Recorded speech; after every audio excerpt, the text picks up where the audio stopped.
जय हिंद, जय महाराष्ट्र दोस्तों. आज आपण इकडे भेटलो आहे एक व्हिडिओ बनवायला.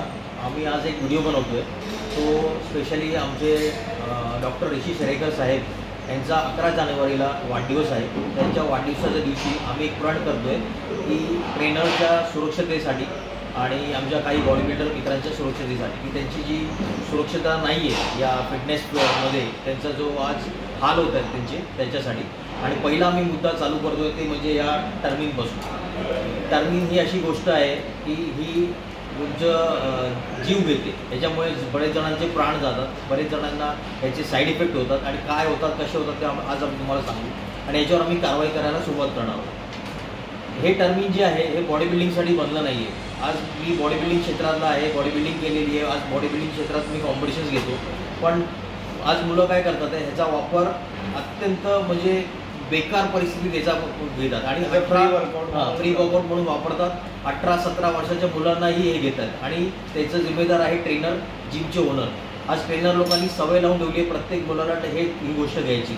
आणि ह्याचा तुम्हाला फायदा काय आहे, ह्यानी तुमचा मसल वाढणार आहे का नाही, ह्याची तुम्ही बॉडी तुमची रिप्ट होणार आहे का नाही, हे फक्त तुम्हाला नशेचं काम करतं की तुम्हाला कुठलं पेन जाणवत नाही. तुम्ही जिकडे अर्धा 1 तास व्यायाम करता तिकडे 3-4 तास व्यायाम करता. तुमचं ॲडिक्शन वाढतं आहे लाईक अ ड्रग्स. जसं तुम्ही ड्रग्स घेतल्यानंतर तुम्हाला जो माणूस ॲडिक्शन होतो तसं हे आणि हे ड्रग्सच आहे. त्याच्यामध्ये जो कंटेन आहे तो ड्रग्ससारखाच आहे. हे स्पेशली काही मेडिसिन काही डॉक्टरी लोक आहेत ते त्याच्यासाठी वापरतात. वापरला केला जातो की जेणेकरून एखादा मरीज मरतोय त्याला तेव्हा जी गरज आहे तेव्हा केली जातं. तुम्हाला तुमचं हार्टबीट नॉर्मल असताना तुम्ही का घेताय? तुमचं हार्टबीट नॉर्मल आहे आणि त्यात तुम्ही घेताय आणि हार्टबीट त्यांनी अजून फास्ट होतं. त्यामुळे तुम्हाला कधीही हार्ट अटॅक होऊ शकतो, ब्रेन स्ट्रोक येऊ शकतो. याचे साईड इफेक्ट एवढे घाणेरडे आहेत की तुम्ही पॅरालाइज पण होऊ शकता. एवढे बेकार त्याचे साईड इफेक्ट आहेत. आमच्याकडे असे केसेस आले आहेत की ज्या मुलांना ना आम्हाला रिहाबमध्ये पाठवायला लागलं की ते सायको झाले, वेडे झाले. आणि लॉकडाऊनच्या अगोदर आम्ही एक विषय घेतलेला. एक 17 वर्षाचा मुलगा होता, म्हणजे डोंगरीमध्ये तो कोणत्या तरी जिममध्ये, जिमचं नाव आठवण नाही मला, त्या जिममध्ये तो वर्कआउट करायला गेलेला. वर्कआउट केल्यानंतर ऑल ऑफ सडन वर्कआउटच्या मध्येच त्याला छाती दुखायला लागली आणि तो जेव्हा हॉस्पिटलला घेऊन गेले त्याला तर तो डेथ ऑन अरायव्हल त्याला डिक्लेअर केलेला.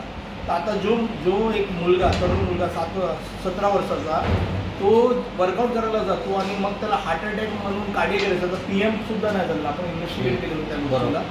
मग नंतर मला त्याच्या मित्राकडून समजलं की तो ही सर्व गोष्टी घ्यायचा. तर मग त्याच्यानंतर लॉकडाऊन लागला तर आम्ही त्याच्यावरती पुढे इन्व्हेस्टिगेट नाही, आम्हाला जमलं नाही करायला. आणि त्याच्या अगोदर आम्ही भरपूर मीडिया चॅनल्सला आम्ही टोपे साहेबांना लेटर लिहून हे सर्व आम्ही फॉलोअप्स केलेले की ही वस्तू ही जे वस्तू आहे टर्मिंग नावाची इझिली कॅमिशमध्ये भेटतो.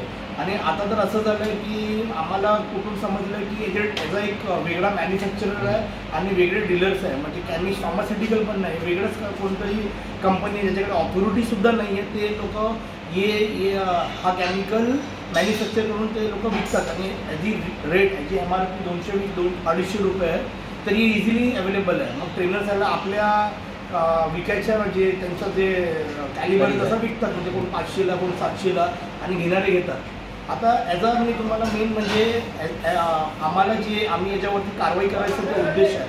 आम्ही बॉडी बिल्डिंगचा अगेन्स्ट नाही आहे. पण आता कसं झालं आहे, आता माझा स्वतःचा मुलगा आहे, अँडोकमी. आता हा माझा मुलगा आहे. आज हा मुलगा माझा 13 वर्षाचा आहे. आता मला कुठून, आता आम्ही शारीरिक सेनेचे कार्यकर्ते पदाधिकारी म्हणून आम्हाला भरपूर लोकांचा आम्हाला एक तक्रारी येतात की पॅरेंट्स लोकांची तक्रारी येतात की साहेब असं आहे, माझ्या मुलाच्या जिमच्या बॅगेत हे सापडलं गेलं आहे. बरोबर. आता मी एकाचं नाव घेत नाही आहे, माझा जवळचा मित्र, लहान भावासारखा आहे. त्याला तर मला एक दिवशी रात्री 3 वाजले मी त्याला कंट्रोल करायला, त्यांनी ही पूर्ण बॉटल टाकलेली आपल्या वेन्समध्ये आणि तो आउट ऑफ कंट्रोल होतो. कमीत कमी त्यांनी 100-150 लोकांना गोळा केलेला, पोलीस आलेली. मग त्याला आम्ही हॉस्पिटलला घेऊन जायचा प्रयत्न केला आणि मग त्याच्यानंतर स्लोली स्टेडीली आता तो मुलगा थोडा आउट ऑफ कंट्रोल आहे. त्याला रिहॅबपर्यंत घेऊन जायची पाडी आलेली, पण ते देवाच्या कृपेने ते कंट्रोल केलं गेलं. बोलायचा अर्थ एकच आहे की आता हे प्रकरण चालू आहे, आता नवीन वर्ष चालू झालं आहे आणि आमचे जे लाडके अध्यक्ष शेरेकर साहेब त्यांच्या वाढदिवसानिमित्त आम्ही एक रेझोल्युशन बोलू शकतो तुम्ही, शारीरिक सेना आम्ही घेतो आहे की याच्या पुढे आमचे स्टिकर्स लागणार आहे पूर्ण जेवढे जिम्स आहे मुंबईभरात महाराष्ट्राभरात.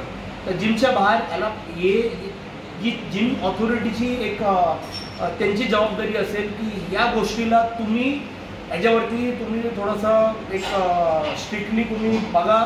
लोकांचे बॅग जर चेक करता येईल तर तुम्ही चेक करा आणि बघा. जर ही गोष्ट भेटली तर त्याला ताबडतोब त्यांना त्याचं ते मेंबरशिप पहिले तर तुम्ही टर्मिनेट करा आणि तिकडच्या NDPS किंवा स्थानिक पोलीस स्टेशनला तुम्ही एक कंप्लेंट करा की या मुलाच्या बॅगेत हे भेटला गेलं आहे. कारण माझा जर सर्व ट्रेनर्स लोकांना आणि बॉडी बिल्डर्स लोकांना एक हात जोडून विनंती आहे. आज तुम्ही जे दुसऱ्या लोकांना तुम्ही हे गोष्ट 500 आणि 700 रुपयाच्या मार्जिनसाठी तुम्ही विकतात आहे. उद्यावरून तुमचाच लहान मुलगा जेव्हा जिममध्ये जाणार आणि तेव्हा तुम्हाला जेव्हा समजेल की हा तुमचा मुलगा हा वापरतोय मग तुम्हाला कसं वाटेल.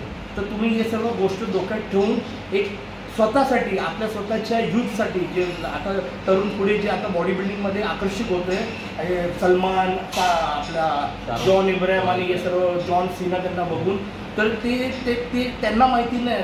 त्यांची जे काय बोलतात त्याला मॅच्युरिटी लेवल भरपूर कमी असते.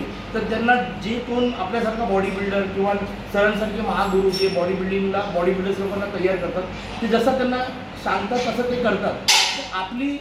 आपला कर्तव्य आहे की त्यांना या सर्व गोष्टीतून आपल्याला लांब ठेवायचं आहे. आणि तुम्हाला अनेक माझे निवेदन आहे कोणत्या ट्रेनर्स लोकांना भरपूर ट्रेनर्स चांगले आहे असं नाही की म्हणजे मी सर्व ट्रेनर्सला सांगत नाही आहे की सर्व ट्रेनर्स हे करतात आहे. मोजके 10% बोलू शकतो 5%. तर बाकीचे जे ट्रेनर्स आहेत तुम्हाला जर असं कुठे ऐकलं गेलं आहे की कोणता ट्रेनर असं काम करतोय तर आम्हाला फक्त आमच्या मनसेच्या कार्यकर्त्याला तिकडे तुम्ही फक्त कळवा किमान पोलीस स्टेशनला कळवा. जर पोलीस त्याच्यावरती कारवाई केली कारण पोलीसकडे वेळ नसतो पोलिसांना दुसरी पण जबाबदारी आहे तर तिकडच्या स्थानिक मनसेच्या कार्यकर्त्याला तुम्ही ही गोष्ट कळवा. बाकीचं आम्ही त्याच्यावरती कारवाई करू हेच आम्ही बोलू इच्छितो. आणि आम्ही हे याच्यासाठी करतोय की आमच्याकडे काही जिमच्या कंप्लेंट आल्या. जिमचे ओनर्सनी जिमचे काही मेंबर्सनी सांगितलं की आमच्याकडे जिममध्ये काही मुलं आहेत जे CG ग्रुपमध्ये ड्रग्ज घेतात किंवा हे असे टर्मिंगसारखे वापरतात.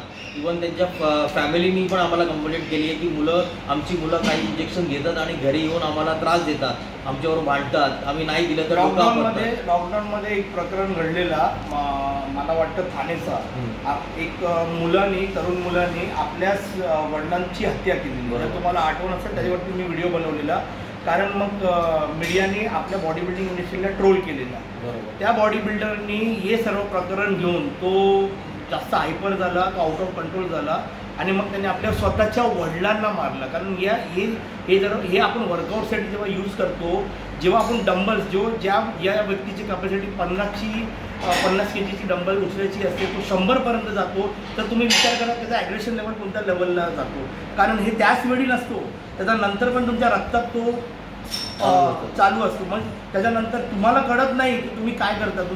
तुमचा ॲक्शन तुम्हाला कळत नाही आणि मग तुम्हाला तुमचे वडील आई किंवा तुमची बहीण या तुमची बायको मुलं तुम्हाला समजत नाही. म्हणून या सर्व गोष्टीतून तुम्ही लहान आहे काहीच फक्त हे जिममध्ये थोडासा तुमचा जे फक्त बूस्टिंग करतो बाकी याचा काहीच उपयोग नाही आहे. ही फक्त तुम्हाला एक प्रकारचा तुमचा फक्त हे तुम्हाला जीवाला धोकाच आहे यातून.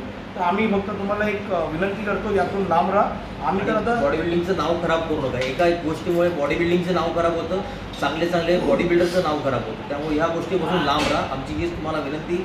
नाहीतर आमचा मनसेचा दणका तुम्हाला दिला जाईल ते आम्ही लवकरच तुम्हाला दाखवू.